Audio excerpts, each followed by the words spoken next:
So I just got back from the Southeast Game Exchange Video Game Expo, and I bought a ton of sealed games to send in for grading on WATA. Oh, and also these sealed games right here, and I guess I probably should admit I also got these sealed games right here, and I would be remiss if I didn't tell you about these sealed games as well.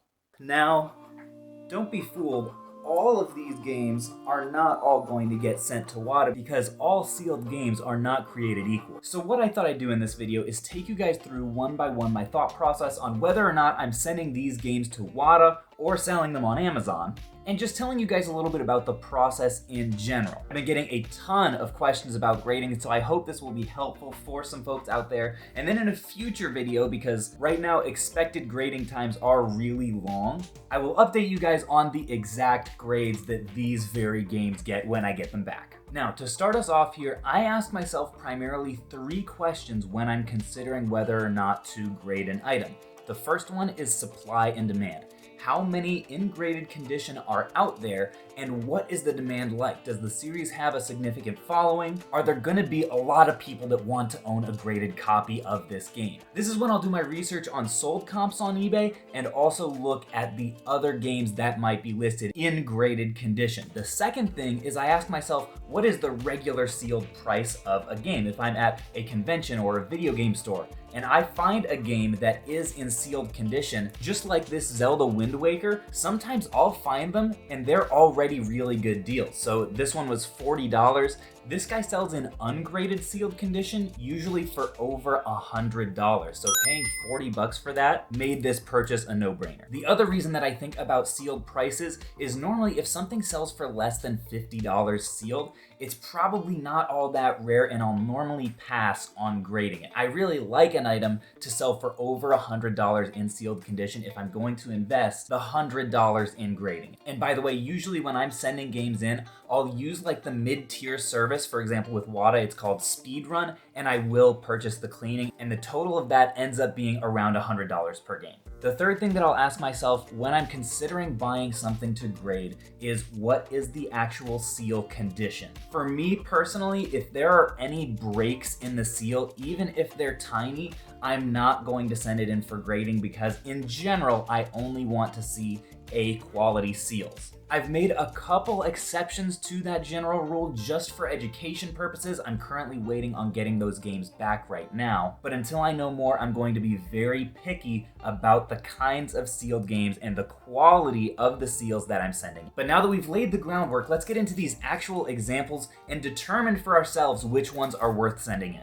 Now, these 2 copies of Zelda Wind Waker I am going to be sending in for all the same reasons. The seals look really good. I got a great killer deal on them at $35 and $40 a piece, and they normally sell in sealed condition above $100. In addition to all that, the demand for this game is going to be great because people absolutely love the Zelda franchise. These 2 games for me are total no-brainer. Now, Monsters High New Ghoul in School, maybe a bit of a different story. I paid $10 for this puppy, so my buy cost was fantastic, but in reality, it's only worth $20 or $30 in sealed condition. So for that reason, I'm just gonna sell this on Amazon in new condition and take my profit and run. New Super Mario Bros. U is actually an interesting example because this exact game I have sold in sealed condition before for $350. So at the $50 price tag, this would have been a no-brainer, except that when I got home, I realized that, look at this, there is a break in the seal.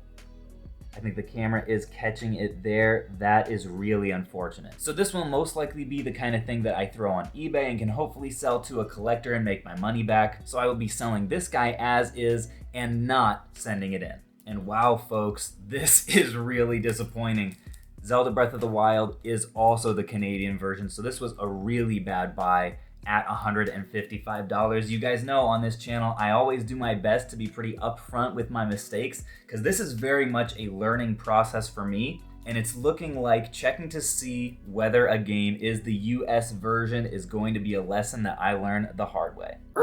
Okay, time out here, people. Unfortunately, I do have to contradict exactly what I just said in this video because I did not realize that some Wii and Wii U games, and maybe other systems too, just randomly also have French text, not only in the ESRB rating right down here, but also on the back. And it turns out for the games that I was mentioning, and also for many other titles out there, that's just the standard version. Now, the point does hold to be very careful about international editions, because there are some like United Arab Emirates and other kinds of international games out there that you do need to look out for. But as for those titles, I did end up sending them in because they are the US standard version. So basically the moral of the story is don't listen to anything that I say. So yeah, press like. Moving on to our only two PS3 games of the day, I picked up a couple copies of DuckTales Remastered. I got these for I think $35 and $40 because I know I can sell them worst case on Amazon for $55 after fees. The seals on both of these are in really good condition, so it passes that test,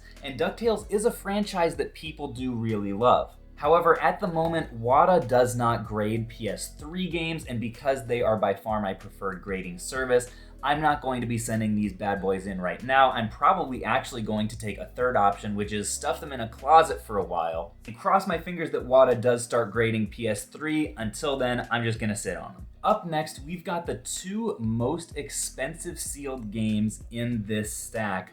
2 copies of Legend of Zelda: Ocarina of Time on the GameCube. Now, I bought these for all 3 reasons I mentioned before. 1, the supply and demand is through the roof. Both GameCube games are extremely hot right now, and as I mentioned before, Zelda is a fantastic franchise. I looked at the price of these games in sealed condition on eBay, and they do go for in the $350 to $400 range. And the reason I was willing to pay $400 and $380 for these is that the seals are in really nice condition, and I was able to physically inspect them before purchasing. As I've been dabbling more and more in sealed games, I have become more and more leery of purchasing sealed online when I'm not able to have it in my hand and look at the seals myself. In fact, this game back here, I wasn't even going to show this or mention it in this video, but this is the perfect time. This Mario Galaxy 2 looked really solid in the photos, and I did ask, I purchased this from an Instagram follower. I asked, hey, are there any minor breaks in the seal at all? He said no, sent it to me, and lo and behold, there are actually 2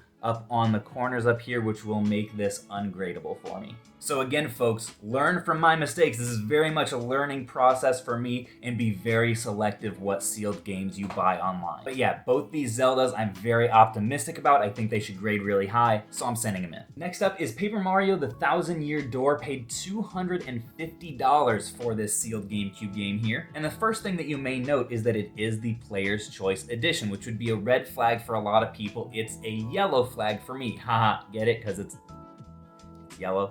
There are 2 things that persuaded me to still grade this game despite it being Player's Choice. 1 is the franchise, and this is a game in particular that people absolutely love, and 2 was the seal condition. It looks absolutely amazing. I did last week actually sell this Resident Evil Player's Choice for, I think it was $600. Unfortunately, that buyer made that offer and never paid, but I just got another offer for $520, so I know it wasn't an unreasonable range for this game to be in, and this game and the offers I've gotten on it tell me that Player's Choice GameCube games are far from worthless, and I think this one's going to do even better than this guy. Next up is Dark Cloud 2. What you have to know is RPGs tend to have very dedicated followings. The seal looked excellent on this, and it was not a bad price for a sealed version of this game. I think there were honestly very few comps out there on eBay for a sealed Dark Cloud 2, so I decided to go ahead and pull the trigger and use it as a learning experience. And as you guys can already tell from this video, I'm sure I'm investing a lot of money in my degree from WATA University. The reason is I think that in the long term, it will end up making me a lot of money really understanding this system. And part of the reason I'm able to do that is I'm still consistently making sales of other games that I have sent in the past. Today, I actually sold this Pokemon White for $1,400. I had about 600 into it. It so far is my biggest eBay sale to date, so I had to let you guys know about that one, and it's definitely helping me fund furthering my education in this way. Up next, we've got Onimusha 3. This one did give me a little bit of a pause because it is the part of a set version. However, again, I couldn't find any sold comps for a graded version of this game, so I want to send it in and invest in my education. This is a very well-known and well-loved franchise, and the seal looked really good, so I'm willing to take the risk. Up next, we have 3 games that I found at a pawn shop in sealed condition on my way down to South Carolina. The first one I paid $10 for, a sealed Stuntman I don't know what the following is for this game, but the fact that this sells for $100+ in sealed condition is a good enough signal to me, so this guy is getting sent in. Beach Volleyball, however, had almost no sold comps in sealed condition. Price charting tells me that this guy sells for about $18 in general in new condition, so I'm going to go ahead and just list that on eBay. I paid $10. Then finally, Hitman 2, I paid the full marked $30 for this game. It's in really nice sealed shape and also sells for between $130 and $150 in sealed condition, so this one will definitely be getting sent into grade. Red Ninja End of Honor sells for in the $150 to $200 range in sealed condition, and the seal on this is absolutely brilliant. Again, this is a Japanese RPG kind of fighting game, I believe, so I think in graded condition it should do very well. The last two games on the PS2 were Spyro Dawn of the Dragon and Spyro A New Beginning. Both of them have really nice seals, and it's hard to find a franchise from Sony that has a greater history and nostalgia factor than Spyro, so these were big yeses for me, and it definitely helps that I got some pretty solid deals on them, $35 and $85 for these games. Both of these games are the Canadian version. So unfortunately, I'm going to be trying to get as much of my money back on these as possible on eBay.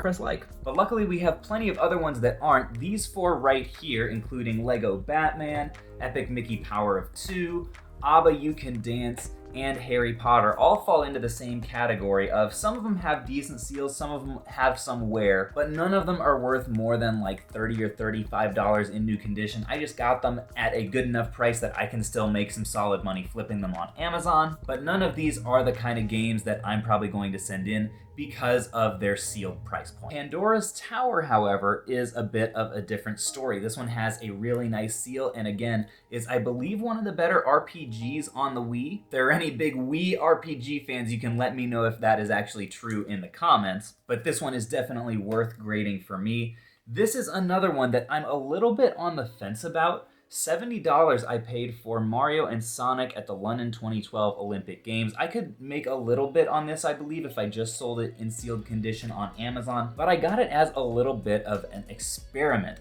Part of the reason is that I think it was the only yellow color Wii game to ever be produced, so I think that gives it a little bit of novelty value. The seal is really nice on this, although it does need a bit of a clean. So this is one that I'm just really curious what it'll be able to do. I did not find any graded ones on eBay listed or sold, so we're gonna see together whether this was a good decision. Then finally, in the Wii section, we've got not one, not two, but 5 minty sealed Smash Bros. Brawls that I paid $100 a piece for. And actually, it's a funny story because just a few months back, I think I paid either $40 or $60 a piece for another like 4 Smash Bros. At a random video game store in Tennessee. But the reason that I was willing to pay up so much more for these is 1, their seals are in excellent shape, and 2, name a more iconic and beloved franchise than the Smash Bros. Series. Maybe Pokemon, maybe Mario, but honestly, you would be very hard pressed. Now, is Brawl the greatest Smash Bros. Game? Heck no, it's by far the worst. But nonetheless, it's a part of the franchise, and I think these should do well. Next up, we have a couple more retro games that I'm really interested to see how they do. We've got Dragon Ball GT Transformation. I paid $120 for this, and the seal is uncommonly good for a Game Boy Advance era game. It has the H-seam on the back and everything, and just looks really minty, so that is one that I am going to be sending in. Then finally, we've got another sealed Batman Beyond Return of the Joker. Obviously, this is not one that I have ever flipped in sealed condition before, and this is one where I'm technically gonna break my rule because there is a pin-sized hole in the plastic right over here. Not sure if that is going to show up on the camera or not at all. But with sealed N64 stuff and older, my standards are going to drop a little bit just because the demand is so crazy high. And I don't know if I mentioned I paid $300 for that bad boy. Now we just have 6 Xbox games left. The first one is Record of Agarist War. This one only goes for maybe like 30 or 40 in sealed condition, so that will not be a grader for me. Same thing with Epic Mickey Power of 2. Minecraft Season 2 Story Mode does go for over $50 sealed, but this one goes for so much on Amazon that I think I'm just going to flip these two quick. Then finally, I paid $40 a piece for Grand Theft Auto Vice City. and Spider-Man on the Xbox. These both normally go in like the $60 range, so I got a decent deal on them, and they're original Xbox games, so a little bit more scarce to find. Both from great franchises, so I will be sending both of these in to get graded, though I do recommend you guys use caution when you are grading games that are in that $50 to $60 price range. Now, the last thing that I wanted to address in this video is the question of grading unsealed games, and that's because my thoughts on this issue have actually changed a little bit in the past couple weeks. Because when I was down at Siege in South Carolina, I actually had a conversation with Chris from the channel NES Complex. And I had never met him before, but very quickly he struck me as a kind and thoughtful person, and I really like learning from people like that. And he informed me of the rising prevalence of grading unsealed games and how that has dramatically increased the prices for a lot of complete but unsealed retro title. And this really makes me have more empathy for those who are more dismissive of grading as a whole.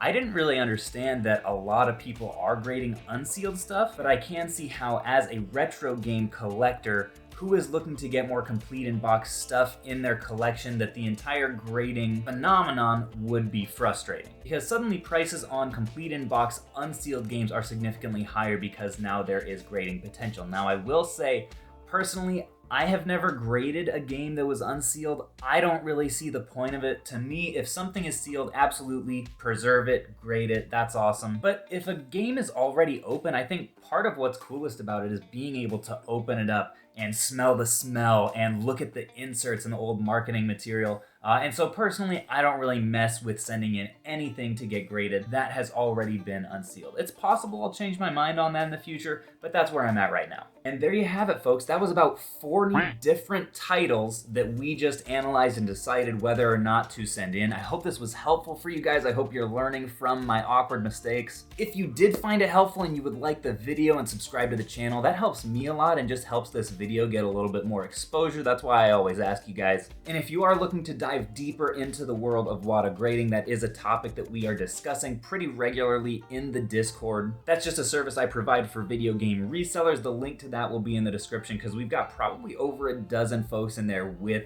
grading experience that are just really doing a great job to help out our newcomers. Folks, thank you all so much for watching, and until next time, I will catch you guys